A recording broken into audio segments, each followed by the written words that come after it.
Shalom Bapak Ibu semua yang dikasih Tuhan. Jumpa lagi dengan Mesbah Doa malam hari ini. Mari kita satukan hati, kita satu dalam roh juga untuk memuji menyembah Dia Raja di atas segala raja. Mari kita berdoa. Bapa di surga, kami bersyukur Tuhan, terima kasih untuk kehidupan dan kesempatan yang Tuhan berikan buat kami. Kami bersyukur pada malam hari ini kami boleh bersekutu. Kami percaya bahwa hadirat Tuhan ada di tempat kami, dan kami percaya jamahan Tuhan kami rasakan, dan kesembuhan dan pertolongan Tuhan itu terjadi dalam hidup kami. Terpujilah namamu Tuhan, kami bawa korban syukur kami di mezbahmu. Di dalam nama Tuhan Yesus Kristus kami berdoa dan bersyukur. Amin.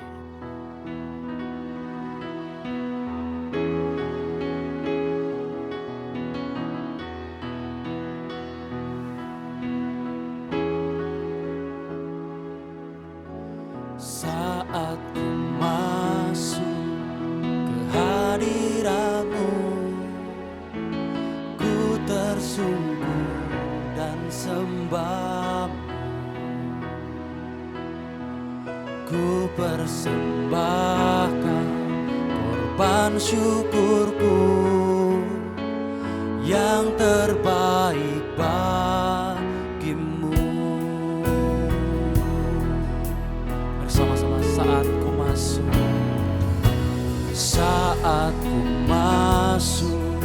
ke hadirat-Mu, ku tersungkur dan sembah-Mu.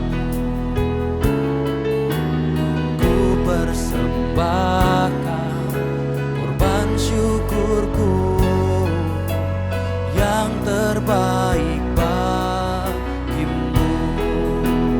Ku bawa korban syukur ke tempat kudus-Mu Tuhan. Hatiku limpah dengan syukur, sebab Tuhan baik. Oh, sebab Tuhan baik.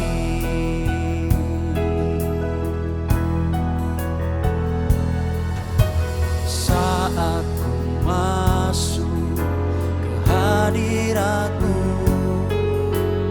ku tersungkur dan sembah-Mu. Ku persembahkan korban syukurku yang terbaik bagimu. Ku bawa korban syukur ke tempat kudus-Mu Tuhan. Hatiku limpah dengan syukur, sebab Tuhan baik selamanya, selamanya. Ku bawa korban syukur ke tempat kudus-Mu Tuhan. Hatiku limpah dengan syukur, sebab Tuhan baik selamanya, selamanya. Ku bawa korban syukur ke tempat kudus-Mu Tuhan. Hatiku limpah dengan syukur, sebab Tuhan baik. Oh, oh, sebab Tuhan baik.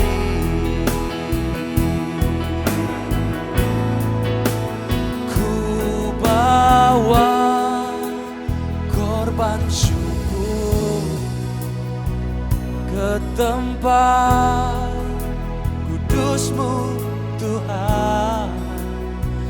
Hatiku limpah dengan syukur, sebab Tuhan baik. Oh, sebab Tuhan baik.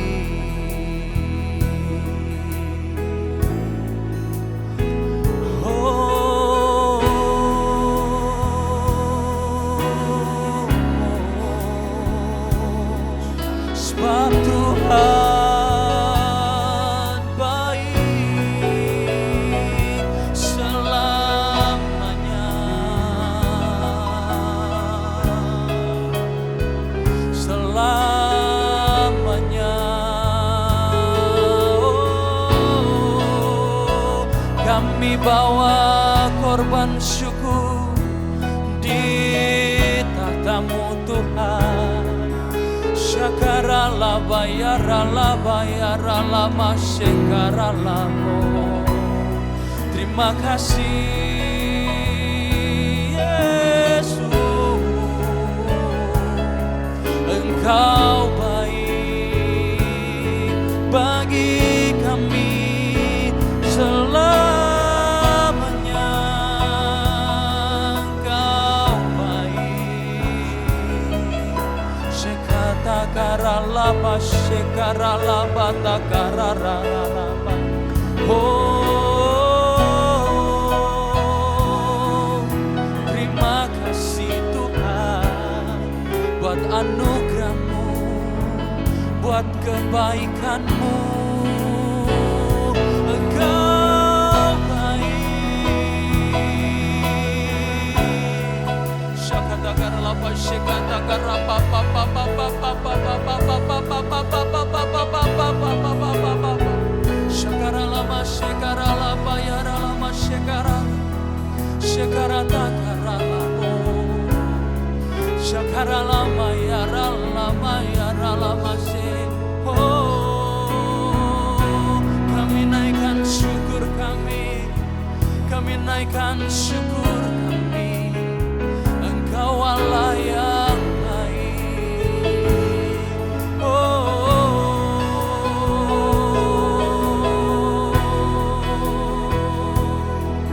terima kasih Tuhan. Oh,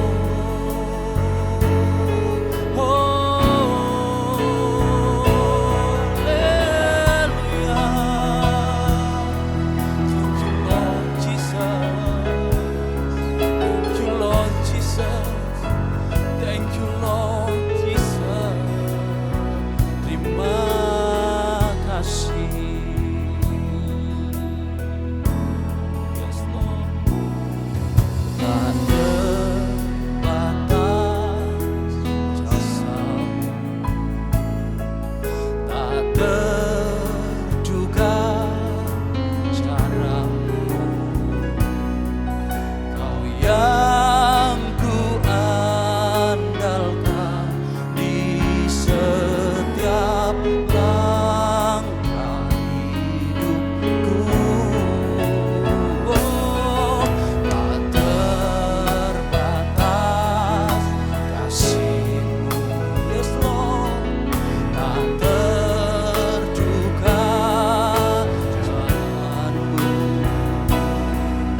inilah yang ku renungkan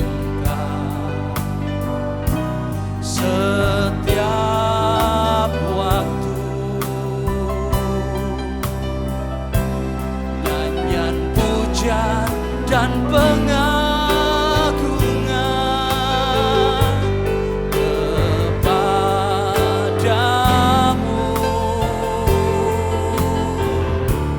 Biarlah manis kau dengar Tuhan, manis kau dengar Tuhan, dan hatiku bersuka karenamu, dan hatiku bersuka, dan hatiku bersuka,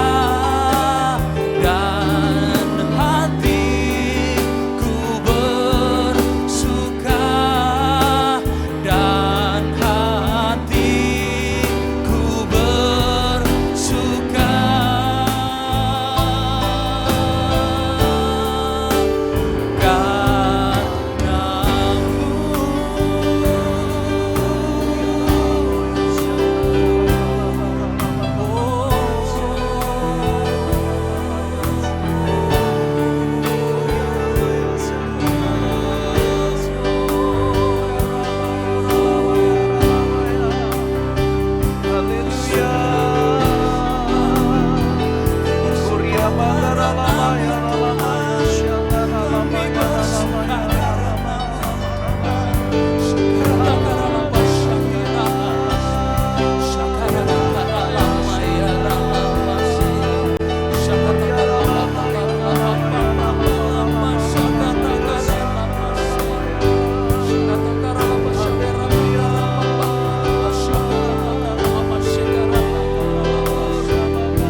Inilah yang ku renungkan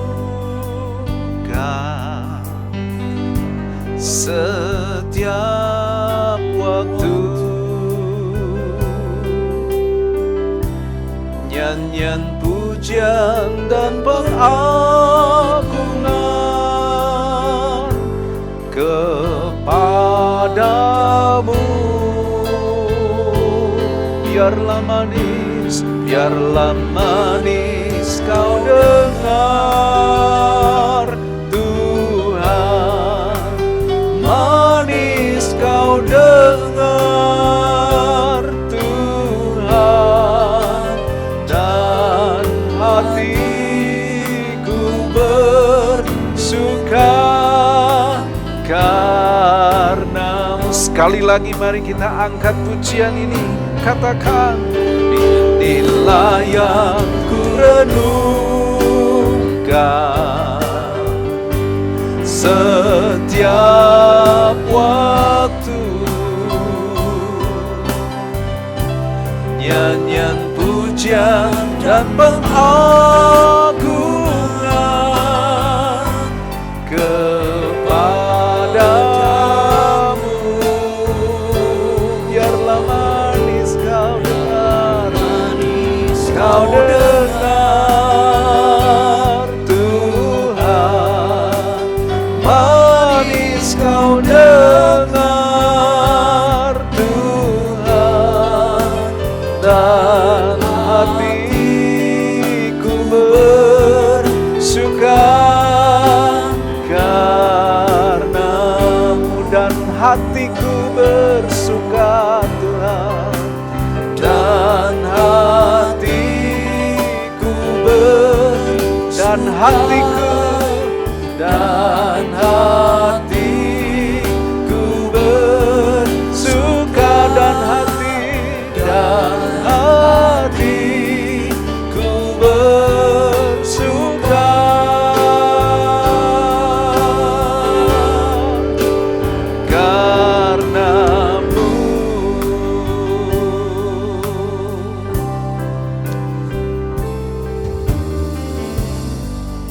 hati kami terus bersuka cita karena Tuhan. Sebab sukacita karena Tuhan adalah kekuatan kami.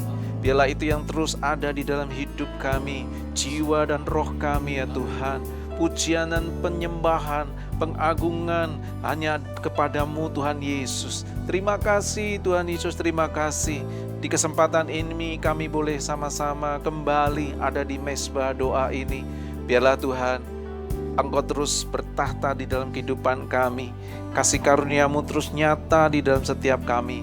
Pertolongan-Mu yang tidak pernah terputus dalam kehidupan kami selalu ada buat setiap kami semua. Karena penyertaan, perlindungan, dan pemeliharaan Tuhan ada di dalam setiap hidup kami.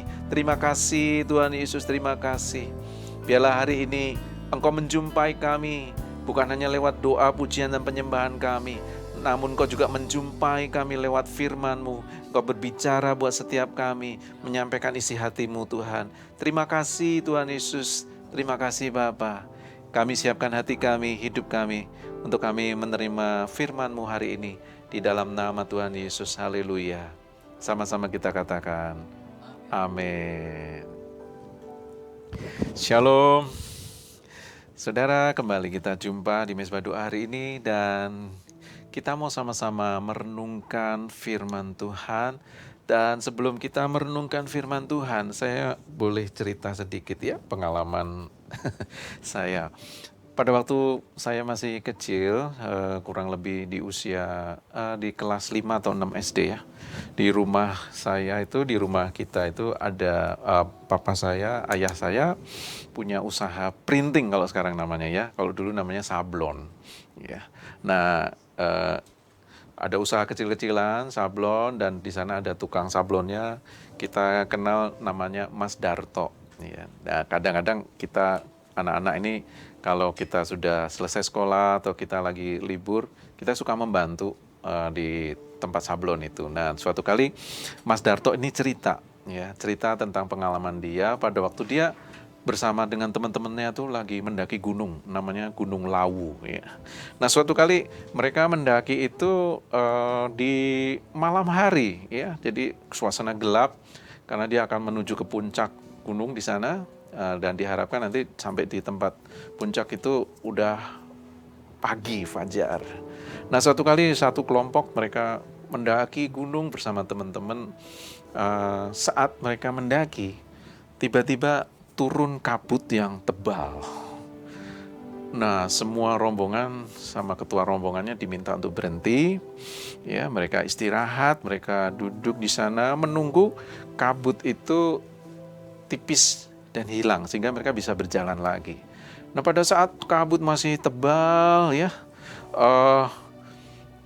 satu kelompok ini ada satu orang melihat sesuatu ya. Ada orang yang berjalan seperti penduduk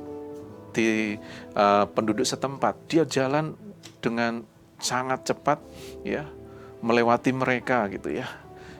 Karena dia melihat, oh, kenapa kita harus berhenti ya? Kita harus ikuti orang itu ya. Dia ngajak teman-temannya, ayo kita sama-sama.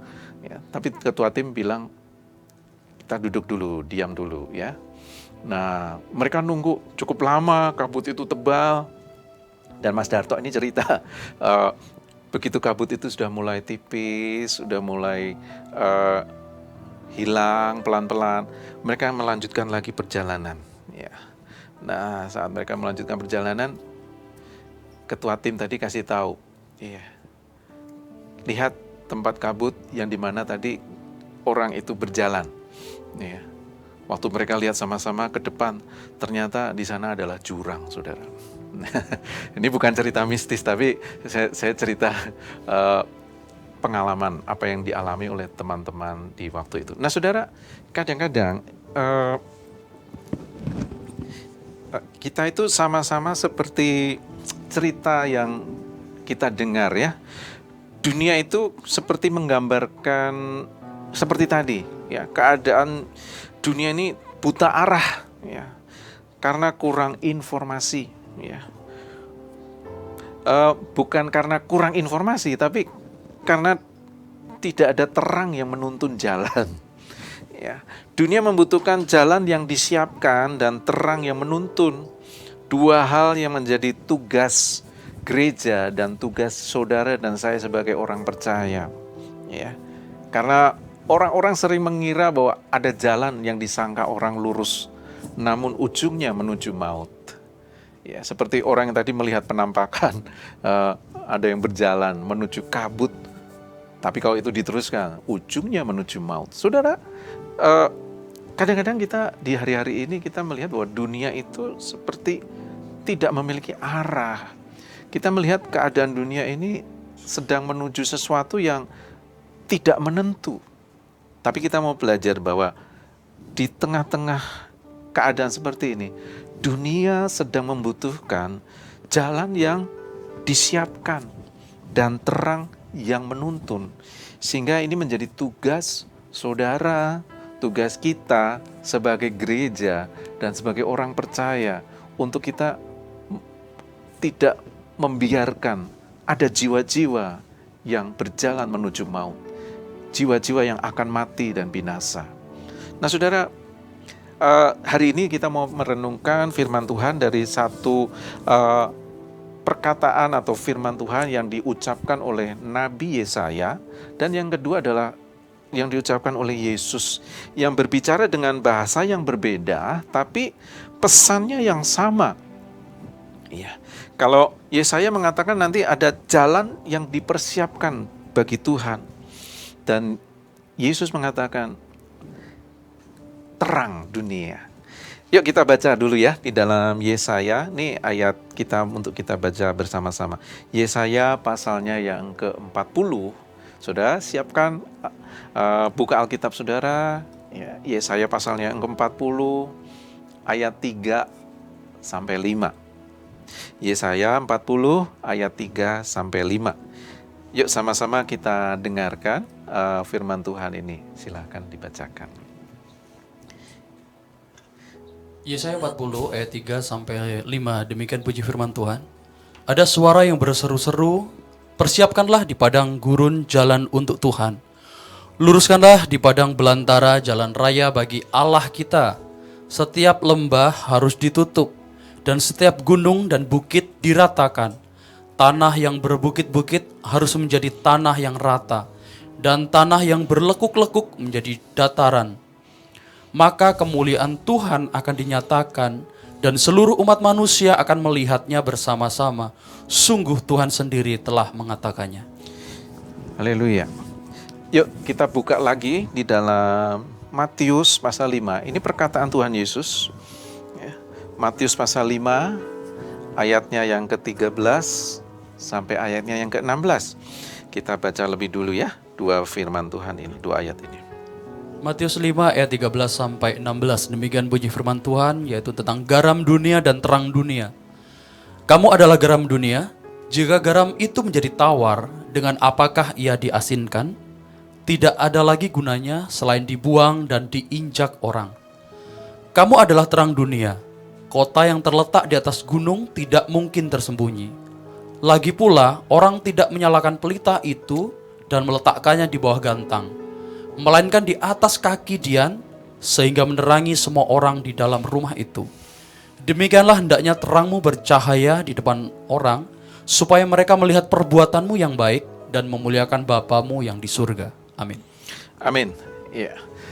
Jadi ada dua kitab yang kita baca tadi, yang tentang pertama adalah Yesaya, yang kedua adalah di dalam kitab Matius. Nah saudara, Yesaya ini memberikan satu ayat atau perkataan bahwa di tengah-tengah keterpurukan bangsa Israel pada waktu itu, mereka kehilangan arah, mereka kehilangan pengharapan. Tetapi di sana Tuhan menjanjikan pemulihan dan memerintah, tapi dia juga memerintahkan satu hal, yaitu persiapkan jalan bagi Tuhan. Ya.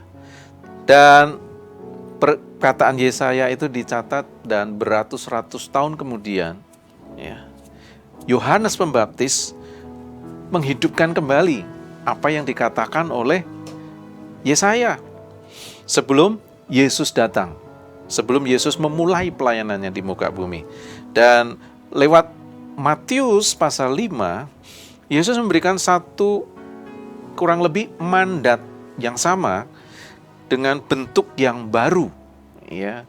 Jadi masih dalam bentuk mandat yang sama, tapi dalam bentuk yang baru. Kalau saudara perhatikan, ini adalah perkataan-perkataan Yesus yang disampaikan. Nanti saudara kalau baca Alkitab, mulai dari Matius pasal 5 itu adalah khotbah di bukit. Yang pertama tentang berbahagialah, berbahagialah.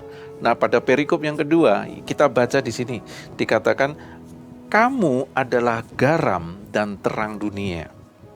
Jadi, artinya, Tuhan yang dulu dijanjikan akan datang melalui jalan yang disiapkan, kini Tuhan datang melalui kehidupan umatnya. Nah, saudara, kita bisa lihat dari dua ayat, satu perjanjian lama dan satu perjanjian baru. Dari sini kita akan belajar bersama-sama. Yang pertama adalah kita menjadi suara di padang gurun. Yesaya pasal 40 ayat 3 di sana dikatakan ada suara yang berseru-seru, persiapkanlah di padang gurun jalan untuk Tuhan. Saudara, padang gurun itu melambangkan tempat yang kering, sunyi, tidak berarah. Ini bicara tentang kondisi batin dari manusia modern hari-hari ini. Ya, dunia penuh informasi, tapi miskin makna. Ya. Dunia ini dipenuhi dengan informasi yang sangat banyak, sehingga dikatakan ini adalah era informasi. Tapi dengan informasi yang begitu banyak, dunia semakin miskin memberikan makna. Ya. Ramai suara, tapi kehilangan arah rohani. Ya, di dunia kita banyak suara-suara yang bisa kita dengar. Dan di era informasi ini banyak suara yang bisa kita dengarkan. Tapi arah rohani itu sangat minim, sangat jarang didengar. Oleh karena itu, tugas saudara, tugas gereja, kita nggak cuma sekedar menambah suara itu, tapi menjadi suara yang membangunkan hati nurani. Katakan amin. Nah, saudara, tugas kita bersama-sama. Kita nggak cuma menambahkan suara di dunia ini, tapi kita perlu menjadi suara yang membangunkan dan membangkitkan hati nurani kepada setiap jiwa-jiwa yang ada. Seperti Yohanes Pembaptis, kita tidak cuma dipanggil menjadi populer, ya, tapi menjadi profetik, menyuarakan pertobatan, menyuarakan keadilan, menyuarakan kasih. Di dunia era informasi sekarang, banyak narasi-narasi yang dibangun. Dan narasi-narasi itu membangun persepsi. Dan dari persepsi itu terbangun sebuah konsep yang bisa menjadi salah. Konsep yang bisa berubah arah, yang harusnya positif menjadi negatif karena terbelokkan. Banyak pembiasan yang terjadi karena ada narasi-narasi yang dibangun. Tapi kita bersama-sama belajar di sini, di tengah-tengah era informasi yang ada. Suara apa yang kita berikan kepada dunia ini? Biarlah kita sama-sama menyuarakan suara pertobatan, suara keadilan, dan suara kasih lewat kehidupan kita. Ya. Jadi, yuk sama-sama kita yang pertama ini, di bagian yang pertama ini, kita merenungkan kembali lewat hidup kita. Apakah hidup kita ini masih memantulkan suara Tuhan enggak? Ya. Yang kelihatannya suara itu pelan, ya mungkin hampir nyaris tidak terdengar. Tapi jika benar, suara itu menyelamatkan. Atau kita malah hari-hari ini kita tenggelam dalam kebisingan dunia, dengan manipulasi yang terjadi di dunia. Suara yang menuntun lahir dari keheningan kita yang mengenal Tuhan. Jadi hari-hari ini yuk sama-sama kita mempersiapkan jalan, menjadi suara, ya, menyuarakan suara Tuhan buat dunia ini.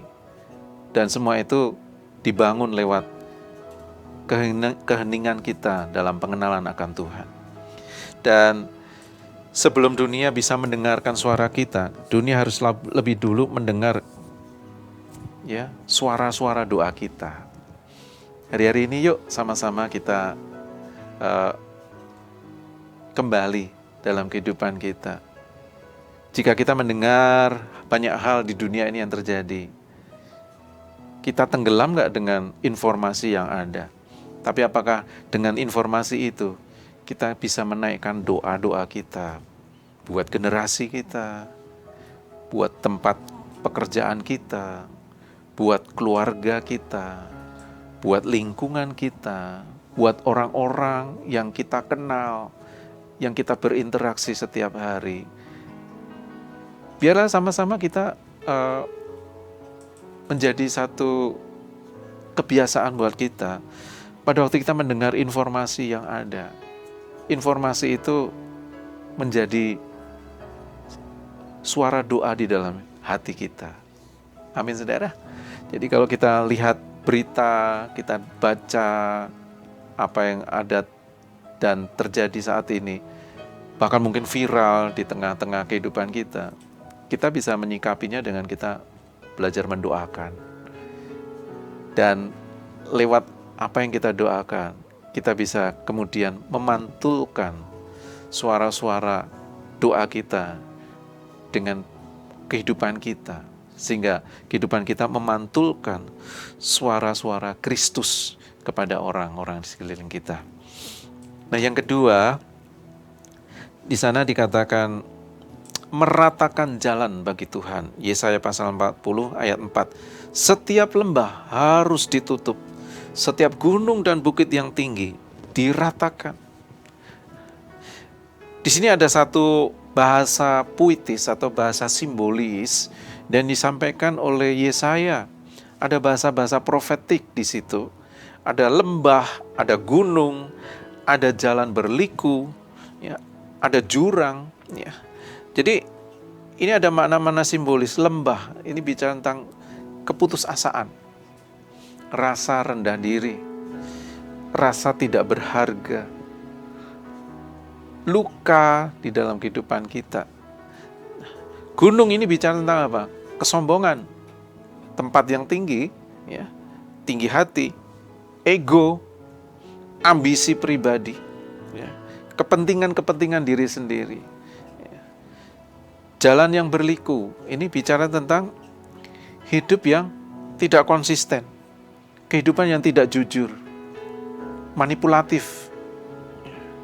Apa yang ditampilkan dengan apa yang di dalam berbeda, berkontradiksi, ya, nggak konsisten. Ya. Nah, saudara, yuk kita sama-sama belajar di sini. Ada mempersiapkan jalan buat Tuhan, berarti kita belajar untuk meluruskan kehidupan kita. Kita merendahkan diri kita, ya, memulihkan relasi. Jadi Tuhan ingin berjalan di tanah yang rata. Tuhan tidak berjalan di atas kesombongan. Tuhan gak berjalan di atas kebencian. Dia berjalan di atas pertobatan.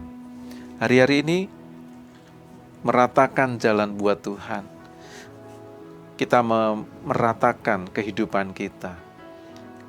Bagaimana meratakannya? Kalau kehidupan kita ini ada di dalam lembah, penuh dengan rasa rendah diri, penuh dengan rasa tidak berharga, penuh dengan luka, Tuhan mau angkat saudara.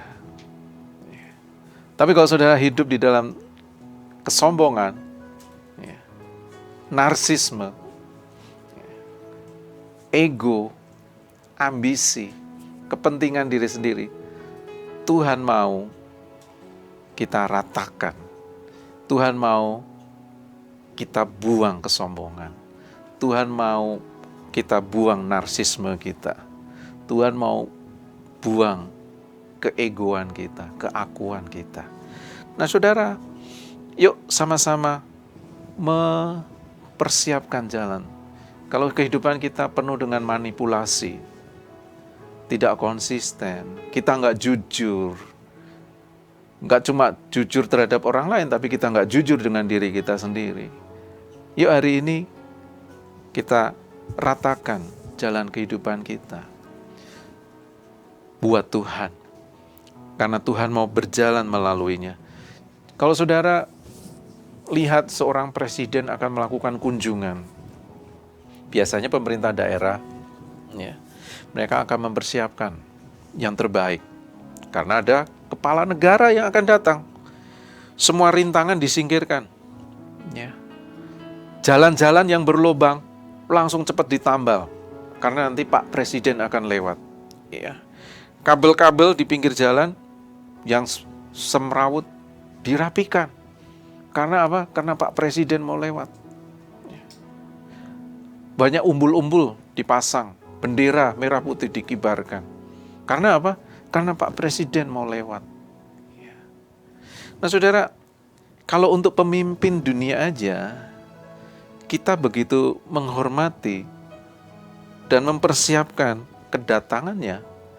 Kenapa buat raja segala raja, kita nggak mau meratakan jalan hati kita? Yuk, Tuhan mau datang dalam kehidupan saudara dan saya. Kita meratakan jalan buat Dia, sehingga Dia bisa datang lewat kehidupan kita. Akibatnya apa, saudara? Tadi dijanjikan, kalau jalan itu diratakan, maka kemuliaan Tuhan akan dinyatakan. Jadi ini implikasinya buat kita, buat gereja. Gereja harus menjadi tempat perataan jalan. Gereja harus menjadi tempat di mana jalan itu rata. Bukan sekedar ibadah yang megah. Bukan sekedar ibadah yang meriah. Bukan sekedar ibadah yang wow, yang profesional. Tapi gereja menjadi sebuah tempat beribadah di mana orang berdosa bisa dipulihkan. Orang berdosa menemukan arah. Saudara, orang banyak datang ke gereja. Di sekian banyak ribuan orang yang datang. Ekspektasi mereka berbeda-beda. Tapi pada waktu gereja mempersiapkan jalan buat Tuhan, ibadah yang terjadi nggak sekedar ibadah itu meriah, megah, teratur, profesional, excellent. Tapi ibadah itu punya makna karena Tuhan hadir. Dan setiap orang yang datang, mereka mengalami pertobatan. Mereka yang datang, mereka menemukan jawaban. Mereka yang datang, mereka menemukan arah. Demikian juga dalam pelayanan. Relasi kita, bahkan kebiasaan kita. Kita harus bisa mempermudah orang menemukan Tuhan Yesus. Bukan malah lewat kehidupan kita menghalangi orang untuk menemukan Tuhan. Jadi pelayanan, relasi kita, kebiasaan kita harus mempermudah orang lain untuk menemukan Yesus di dalam apa yang kita kerjakan. Amin saudara ya. Jadi kalau saudara melayani, baik di dalam kersel, baik apapun yang saudara lakukan, yuk pastikan yang saudara kerjakan itu mempermudah orang lain untuk menemukan Yesus lewat pelayanan saudara, lewat diri saudara dan saya. Amin ya. Jadi yuk sama-sama ya, kita belajar merenungkan bahwa mempersiapkan jalan buat Tuhan itu bukan dimulai dari luar, tapi dari dalam diri kita. Ya. Sebelum dunia diubah, hati kita sendiri yang lebih dulu harus diubahkan. Ya. Gunung kesombongan muncul waktu kita merasa nggak butuh Tuhan. Ketika doa kita jadi rutinitas, pelayanan kita menjadi sebuah rutinitas, hanya sekedar jadwal, ya, dan bukan lahir karena hubungan atau relasi kita dengan Tuhan, maka tanpa kita sadari, kita udah nggak butuh Tuhan. Tuhan tidak berjalan di atas tanah yang tinggi ego manusia. Dia berjalan di tanah hati yang sudah diratakan. Tuhan dekat kepada orang yang remuk hati, Mazmur mengatakan ya. Hati yang remuk, hati yang hancur. Di sana Tuhan dekat kepada orang-orang yang punya hati yang remuk dan hancur. Lembah keputusasaan. Tadi kita bicara tentang gunung. Lembah keputusasaan adalah area di mana kita kadang menyerah terlalu cepat. Ada banyak orang Kristen yang masih rajin ibadah, tapi sudah berhenti berharap. Jadi hari ini, kalau ada orang Kristen yang ada di dalam lembah keputusasaan, Tuhan mau mengisi lembah saudara dengan pengharapan baru. Dan Tuhan ingin menyatakan bahwa Dia masih bekerja sampai hari ini. Saudara, mungkin saudara sedang hari ini ya sudahlah, terima nasib aja. Apa yang saya kerjakan gak akan berhasil. Apa yang saya lakukan pasti akan gagal. Gak ada orang yang mau dengerin saya. Ya. Mungkin kita ada satu titik di mana kita ke gereja, tapi pengharapan itu sudah berhenti. Yuk hari ini sama-sama Tuhan mau isi lembah keputusasaan saudara. Yang tadi dikatakan jalan yang berliku, ini adalah hidup yang gak jujur, tidak konsisten. Ya. Hari Minggu kelihatan rohani di gereja, tapi di tempat kerja ya masih melakukan kecurangan, masih melakukan korupsi. Ya. Apa yang ditampilkan di gereja dengan apa yang ditampilkan dalam kehidupan sehari-hari berbeda jauh. Ya. Nggak konsisten. Ya. Sering menggunakan topeng dalam kehidupan kita berelasi dengan orang lain. Ya. Ini adalah jalan yang berliku-liku. Hari ini jalan yang berliku-liku Tuhan mau ratakan. Yuk sama-sama. Jadi mempersiapkan jalan buat Tuhan itu berarti kita mengizinkan Tuhan untuk membentuk karakter kita. Ya. Kita nggak bisa membawa Yesus ke dunia kalau hidup kita sendiri menjadi batu sandungan buat orang lain. Kita nggak bisa mengatakan kepada dunia dan menunjukkan Yesus, sedangkan kehidupan kita sendiri masih menjadi batu sandungan buat orang lain. Ya. Banyak orang tidak menolak Tuhan bukan karena mereka nggak percaya kepada Tuhan, tapi karena mereka tidak melihat Yesus melalui hidup kita. Saudara, yuk sama-sama kita merenungkan ya, sama-sama saudara dan saya, kita belajar lagi. Banyak orang tidak percaya kepada Kristus karena mereka melihat kehidupan kita yang tidak mencerminkan Kristus. Nah, kita hari-hari ini yuk sama-sama kita kembali melihat relasi kita dengan orang lain. Benarkah kita sudah menampilkan kasih Kristus? Baik itu teman-teman kita mungkin yang ada di dalam kelompok Kersel, ada orang-orang yang kita rasanya nggak mau mendekat, nggak mau dekat-dekat dengan kita karena kita takut dia akan melukai kita. Atau kita menjauhi orang karena kita merasa orang ini sudah menyakiti kita. Atau kita mulai menyingkirkan orang-orang yang menurut kita nggak qualified, nggak level saya gitu. Nah, saudara, yuk hari ini relasi-relasi semacam apa yang kita perlu ratakan untuk menjadi jalan buat Tuhan. Sehingga lewat hidup kita, ada Kristus yang disuarakan, ada Kristus yang ditampilkan. Jadi eh, kasih Tuhan itu akan mengalir dari orang yang rendah hati dan mau dipakai Tuhan.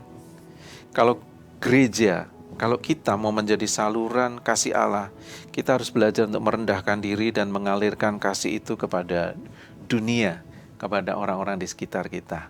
Amin, saudara ya. Jadi saudara, apa yang saudara kerjakan, mulai saudara bisa bikin perencanaan. Apa yang ingin saudara kerjakan di dalam lingkungan saudara untuk memperbaiki relasi saudara, untuk menampilkan Kristus di dalam kehidupan berkomunitas saudara. Yuk sama-sama kita belajar merendahkan hati dan mengalirkan kasih itu kepada orang lain. Nah, yang ketiga adalah perkataan dari Tuhan Yesus. Menjadi garam dan terang dunia. Tadi Yesus mengatakan bahwa kamu adalah garam dunia. Ada perkataan lagi saat yang lain, kamu adalah terang dunia. Sudah perhatikan ya kata-kata ini ya. Yesus nggak mengatakan kamu harus menjadi garam dunia. Kamu harus menjadi terang dunia. Tapi Yesus mengatakan apa? Kamu adalah garam dunia. Kamu adalah terang dunia. Artinya apa, saudara? Yesus nggak menantang saudara dan saya untuk jadi garam dan terang dunia loh. Tapi Yesus ini sedang menyatakan identitas saudara dan saya, identitas kita ini adalah garam dan terang dunia. Ini perkataan ini bukan satu perintah atau tantangan Tuhan buat kita. Tapi ini satu pengingat buat saudara dan saya. Kamu adalah garam loh. Kamu adalah terang loh. Saudara dan saya ini adalah garam dan terang dunia. Terlepas dari keadaan saudara hari ini, Tuhan ingin mengingatkan saudara. Kamu garam. Kamu itu terang. Ya. Yesus nggak ngomong kamu harus jadi garam, kamu harus jadi terang. Enggak. Kamu adalah garam, kamu adalah terang. Jadi kalau saudara garam, salah satu hal dari garam itu adalah sesuatu yang berharga. Valuable. Orang-orang prajurit Romawi pada zaman Yesus, mereka kadang-kadang tuh menerima salary itu dalam bentuk garam. Garam itu adalah sesuatu yang berharga pada zaman Yesus. Jadi kalau Tuhan Yesus mengatakan, kamu adalah garam, saudara, diri kita ini berharga loh. Precious, mulia di hadapan Tuhan. Firman Tuhan juga mengatakan, setiap orang yang disebut namanya, ya, dan ada namaku di dalamnya. You are precious. Ya. Aku memuliakan engkau. Engkau mulia di mataku dan berharga di mataku. Jadi saudara, kalau Yesus tadi mengatakan, kamu adalah garam. Hari-hari ini, kalau sudah ada di dalam lembah keputusasaan, lembah ketidakberhargaan, lembah ketidakpercayaan diri. Hari ini saudara, Tuhan mau angkat saudara. Tuhan mau katakan, you are precious. Kamu berharga, kamu garam. Kamu something yang mulia di mata Tuhan. Yuk hari ini jadi garam. Terang. Terang itu nggak disembunyiin. Tapi terang itu harus ditampilkan. Buat saudara yang ada di lembah, kamu adalah terang. Ya. Tampillah. Ya. Jangan menyembunyikan dirimu. Jangan menutup dirimu. Jangan mengisolasi. Ya. Jangan seperti alien, makhluk asing. Ya. Yuk, tampilkan. Kamu adalah terang dunia. Hari ini Tuhan ingin saudara punya satu persepsi, menjadi garam dan terang itu adalah identitas kita sebagai orang percaya di dalam Tuhan Yesus. Yesus menegaskan dunia akan mengenal Allah melalui terang kehidupan kita. Kalau tadi Yesaya berkata, persiapkan jalan agar kemuliaan Tuhan dinyatakan. Yesus berkata, biar terangmu bercahaya supaya orang melihat dan memuliakan Bapamu yang di surga. Dua ayat ini berkaitan, ya, punya kesinambungan. Jadi yuk sama-sama, kalau Yesaya tadi adalah proses persiapan kehadiran Allah, Matius ini adalah manifestasi kehadiran Allah melalui umatnya, yaitu saudara dan saya. Garam menjaga dunia supaya tidak membusuk oleh dosa. Ya. Terang menyingkapkan kebenaran di tengah kegelapan moral dunia ini. Hari-hari ini, biarlah hidup kita itu seperti lampu penerang di jalan. Ya. Yang kelihatannya gak ada suaranya, tapi setiap dalam kegelapan, lampu itu menerangi orang yang menuntun mereka dapat pulang ke rumah mereka. Biarlah itu jadi kehidupan kita juga sebagai orang percaya. Kita gak perlu banyak ngomong, kita gak perlu banyak kata, kita gak perlu banyak narasi, kita gak perlu banyak menyampaikan banyak informasi, tapi lewat kehidupan kita bisa menunjukkan arah kepada orang, sehingga ia dapat kembali ke rumahnya, dapat kembali pulang. Yuk saudara, biarlah lewat hidup kita hari ini, firman yang kita renungkan, jangan biarkan terang kita padam, karena kita berkompromi dengan dunia ini, kita berkompromi dengan dosa. Jangan kehilangan rasa asin garam kita karena kita takut ditolak. Dunia tidak butuh gereja yang sempurna. Dunia tidak membutuhkan kita yang sempurna. Tapi dunia membutuhkan siapa yang berani bersinar di tengah-tengah ketidaksempurnaannya. Yuk sama-sama ya saudara. Kalau kita ada di dalam Kersel, yuk sama-sama kita jadi garam dan terang bagi teman-teman kita. Dan juga bagi orang lain yang memerlukan terang dan rasa asin itu. Yuk saudara, kita mau tutup mesbah kita dan perenungan firman kita hari ini. Saya ingin kembali satu perkataan dari Yesaya menutup firman Tuhan hari ini. Di sana dikatakan, Yesaya memberikan satu janji yang luar biasa, janji yang besar. Kemuliaan Tuhan akan dinyatakan dan seluruh umat manusia akan melihatnya bersama-sama. Saudara, ada satu goal, tujuan, waktu Tuhan ingin kita mempersiapkan jalan buat Dia. Supaya apa? Supaya kemuliaan Tuhan dinyatakan. Dan seluruh umat manusia bisa melihatnya bersama-sama. Dan Matius 5 juga punya tujuan yang sama. Supaya mereka melihat perbuatanmu yang baik dan memuliakan Bapamu yang di surga. Jadi dunia akan melihat Tuhan. Jiwa-jiwa akan melihat Tuhan. Di tengah-tengah Great Harvest hari ini, banyak jiwa mereka melihat Tuhan. Bukan karena ada papan nama gereja, bukan karena ada nama saudara di situ, tapi karena kehidupan umat Tuhan yang berjalan di dalam terang dan menjadi jalan menuju kepada terang itu. Yuk saudara, kita kembali lagi, kita renungkan firman Tuhan ini. Ya. Apakah di dalam keluarga kita, dalam kehidupan kita ini ada lembah yang perlu ditutup atau ada gunung yang harus diratakan? Apakah kita sudah menjadi garam yang menjaga integritas kehidupan kita? Apakah pelayanan kita benar-benar menuntun orang kepada Kristus atau cuma mengarahkan kepada diri kita sendiri?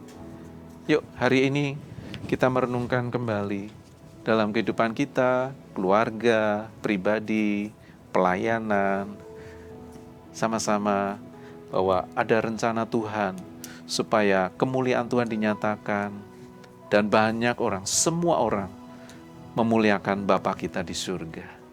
Yuk kita berdoa. Tak terbatas kuasa-Mu, tak terduga cara-Mu. Kau yang ku andalkan di setiap langkah hidupku. Tak terbatas kasih-Mu, tak terduga jalan-Mu. Kau yang ku percaya di segala musim hidupku. Kami bersyukur hari ini Tuhan. Kami mengagumi segala apa yang Engkau kerjakan dalam kehidupan kami. Bahkan di dalam titik terendah kami, Engkau mengangkat kami. Engkau melihat rencana-Mu yang luar biasa itu terjadi atas kehidupan kami. Biarlah kami boleh sama-sama membuka mata kami, membuka hati kami atas setiap pekerjaan karya Tuhan dalam kehidupan setiap kami Tuhan. Di dalam keluarga kami, di dalam bisnis, pekerjaan, di dalam kehidupan pribadi kami, dalam kehidupan relasi dan pelayanan kami. Tuhan, biar kami boleh sama-sama hari ini mengarahkan kembali untuk apa yang kami lakukan, mempersiapkan jalan buat Tuhan. Sehingga di sana ada kemuliaan Tuhan yang dinyatakan. Lewat kehidupan kami sebagai garam dan terang, biarlah Tuhan mengingatkan kami kembali bahwa identitas kami di dalam Tuhan adalah identitas menjadi garam dan terang bagi dunia ini. Engkau gak menuntut kami, Engkau gak menantang kami untuk kami menjadi garam dan terang. Tetapi Engkau sudah mengingatkan kami bahwa sesungguhnya kami ini adalah garam, kami ini adalah terang.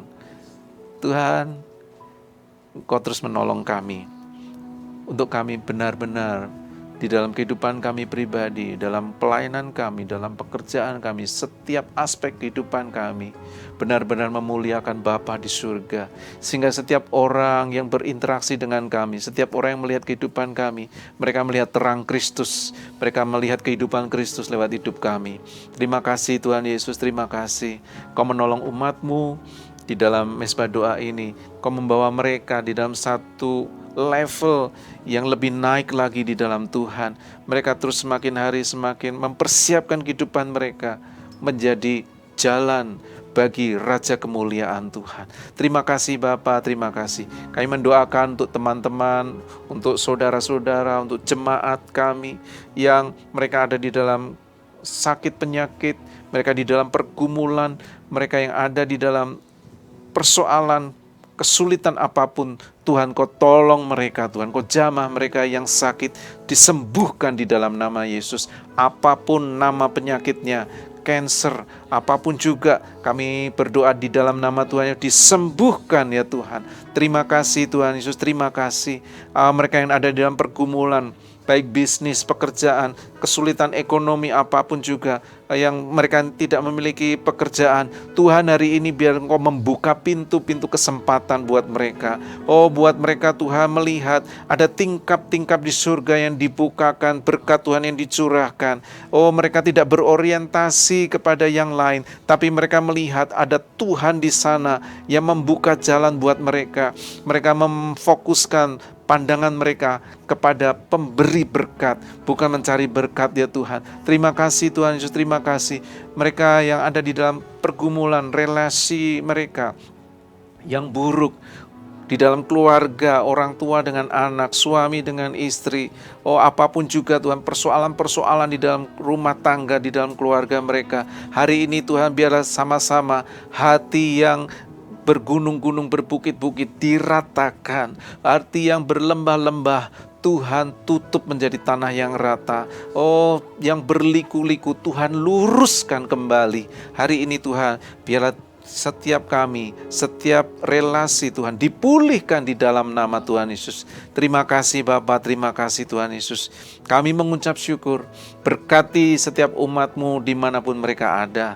Mereka yang bersama-sama di dalam mezbah doa ini, berkat-Mu yang berlimpah-limpah turun buat mereka Tuhan. Terima kasih Bapa, kami mau mengakhiri mezbah doa hari ini. Biarlah Engkau terus bekerja dan berkarya lewat kehidupan kami semua. Dan mari kami mau mengangkat kedua tangan kami untuk kami terima berkat Tuhan. Biarlah berkat yang berlimpah-limpah dari Allah Bapa kita di surga, cinta kasih yang sempurna di dalam Tuhan Yesus Kristus, dan di dalam persekutuan yang manis dengan Allah Roh Kudus menyertai setiap kita semua mulai hari ini dan bahkan sampai selama-lamanya. Kita yang percaya dan berkati Tuhan, sama-sama kita katakan amin. Sampai jumpa di mezbah doa berikutnya. Tuhan berkati.